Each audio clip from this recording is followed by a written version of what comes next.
How to turn off any iPhone without touch screen. So for that, you have to follow this step and watch the video till the end.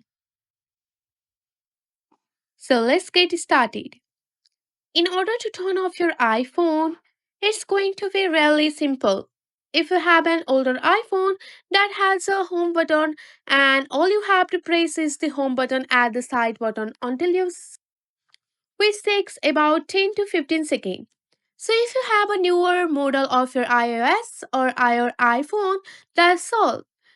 Your screen like this process. Like you have to just go and long press on your volume off button and your power button at the same time.